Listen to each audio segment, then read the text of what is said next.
Kamusta po kayo dyan mga kaibigan? Welcome back to Microphone Chronicles. Pasensya na kung medyo hindi ako nakagawa ng masyadong maraming videos itong mga nakaraang araw kasi medyo busy tsaka lagi akong tulog eh. Hinabol ko yung mga puyat ko noong nakaraan. Anyway, pag-uusapan natin ngayon, ang title kasi ng video is Balot Penoy Balot. So ang iniisip nyo siguro malamang yung nabibili sa pateros na balot, yung itlog ng pato, yun. Pero hindi yun ang pag-uusapan natin. Hindi literal na balot to eh. Pero alam niyo may pagkakapareho eh. Ganito yan eh. Yun kasing term na balot, nanggaling po yun sa sa Malaysian language, yung mga Malay. Sa kanila naman po ay balot o balut, B-A-L-U-T, na ang kahulugan po takip. Balot. Sa Tagalog, ganun din, balot. Concealed. O kung ano-ano pang katawagan na hindi ko na naiintindihan dahil di ako palabasan ng dictionary. Okay, ganito yon. Bakit marami sa atin mga tao ngayon merong kaugaliang balot? Nagkataong may nagtitinda pa ng balot dito. Pakinggan nyo. Pakinggan nyo. Kaya hindi pa siya lumampas. Ay, hindi, lumampas na eh. Ayun. Yung kaugaliang balot na ibig kong sabihin, alam niyo yung mga taong maraming kasinungalingan ginagawa. Gumagawa ng mga katarantaduhan na palihim.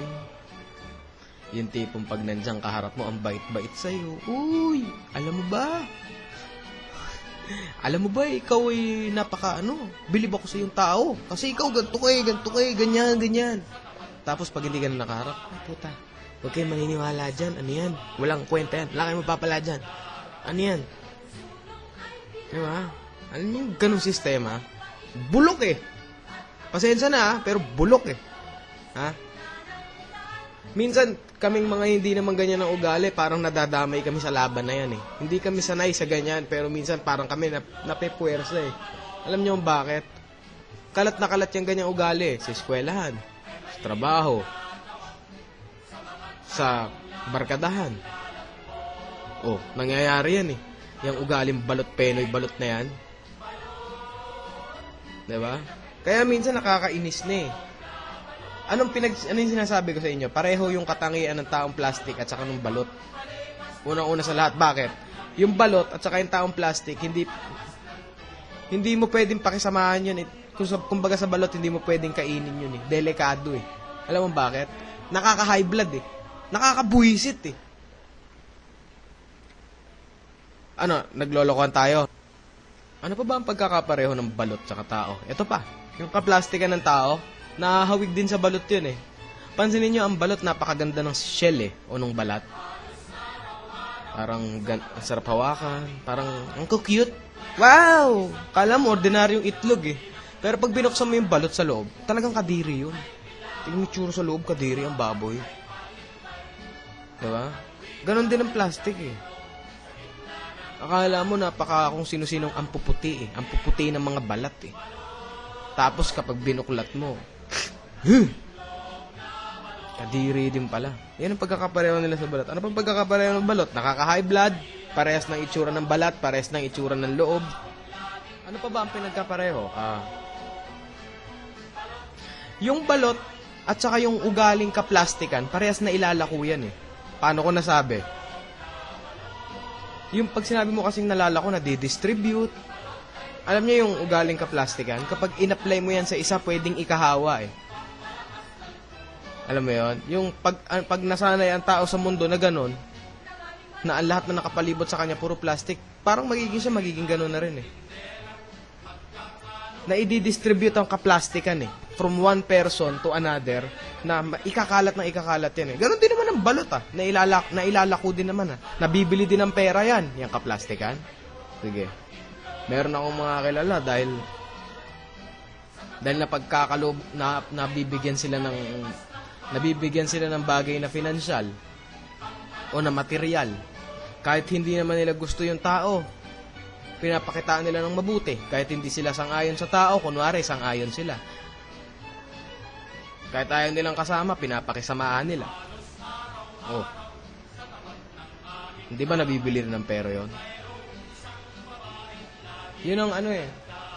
Yun ang, hindi man balot ang pambansang pagkain ng Pinoy, pero sa tingin ko yung balot pambansang ugali ng Pinoy. Hindi lahat na ibig sabihin pambansa, lahat tayo ganun ha. Karamihan. Ganon. Ugali ng karamihan, na parang sa bansang to, sa 10, merong 8 balot, may 2 Penoy. Diba?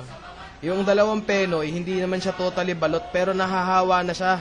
Nagde-develop na siya bilang balot.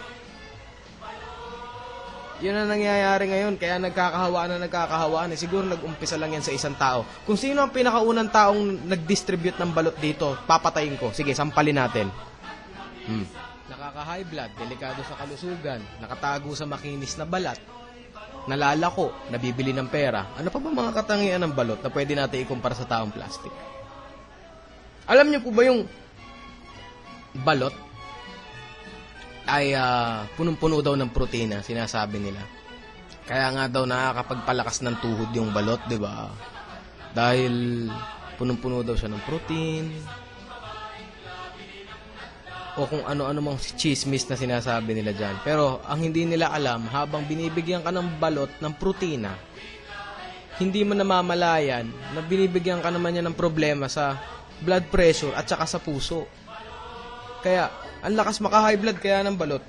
Sarap-sarap yata ng balot. Wow, ang dami-daming protein ang binibigay ng balot. Ang taas-taas ng protein ang binibigay ng balot. Oo nga, ang taas-taas din ng presyon mo. Hindi mo namamalayan yun. Yun eh. Ganon din sa taong plastic. Binibigyan ka niya ng ikatutuwa mo, pero hindi niya pinapaalam sa'yo yung ikinababad trip mo na dapat ngayon. Ganon. Yung balot sa loob, merong kang bato ron. Alam niyo yung bato. Kung kumakain kayo ng balot, alam niyo yung bato. Yung bato, yung matigas na bahagi ron. Tapos, yung dilaw, at saka yung sisiw. Yun yung pagkatao na pwede nating ikumpara sa isang taong plastic eh. Unang-una yung pagiging bato. Ano bang pakialam niya? Ano bang pakialam niya sa ginagawa? Ano pakialam niya sa ginagawa mo? Ano bang pakialam niya sa mararamdaman mo? Eh, plastic nga siya eh. Kunwari, concern. Kunwari, ang bait. Pero hindi pala. Masyado nang matigas yung damdamin niya. Wala na siyang pakialam sa mararamdaman mo. Basta importante yung kanya. Nagagago ka niya. Yun yung pagiging bato. Sa balot, meron nun, bato. Yung dilaw naman, sa balot, yun naman yung tinatawag na, yun nga, yung dilaw. O, yun. Yung dilaw naman na yun, o tinatawag sa English na yellow, sa kulay yun Pag sinabi sa English na yellow, ibig sabihin yan, kaduwagan eh. Sa taong plastic, may kaduwagan ba? Meron. Sa taong plastic, kaya sila hindi makakompronta o maging tapat, kaya hindi sila nagiging tapat sa kapwa nila, dahil may halong karuwagan. May kahalong kaduwagan.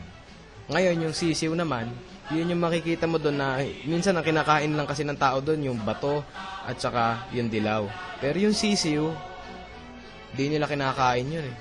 Pero may mga taong pati yun kinakain. Ang ibig sabihin, ano naman yung sisiw sa taong plastic? Yun yung may tuka eh, na akala mo nakapikit na ganon. Akala mo fetus. Yun. Yun yung tumutuka sa'yo. Yun yung tumutuka sa'yo na hindi mo minsan tinatanggap. Eh, hindi mo nga namamalayan, nakatago nga eh. Yan yung tatlong nakatago sa isang makinis na balat na hindi mo madidiskubre. Meron pang sabaw. Ano yung sabaw? Eh, di yung sip-sip. Diba, mga taong plastic, sip-sip. Kaya tingnan nyo, pare-pareho talaga eh. Pero, eto pinag-usapan lang natin yung pagkakapareho eh. Saan ba magkaiba ang balot at saka yung plastic na tao? Mas mahirap to. Alam nyo kung bakit? Kasi, yung balot, para malaman mong balot yon, tinatapat sa bumbilya yon. Patadaanin sa maliwanag na bumbilya yon kasi magiging visible yung loob. Makikita ngayon ng magbabalot na balot na to. Ay yung tao, kahit itapat mo sa malaking bumbilya yon, kahit sinlaki ng bumbilya ng Glorieta, itapat mo ron. Kahit sindami ng bumbilya ng electric company o ng hardware yon, hindi mo naman madedetect yun eh. Kailangan mong alamin na mas malalim. Yun lang ang pinagkaiba nila. Yun lang ang nakikita ko. Kung meron pa kayong mga comparison ng balot sa tao, paki-comment na lang dito Pero yun yung nakikita kong katangian nilang pareho eh. Maraming salamat sa panonood at sana nag-enjoy kayo sa usapan na to. dahil mga Pilipino tayo, nag-enjoy tayo sa balot, bumili na kayo ng itlog na balot.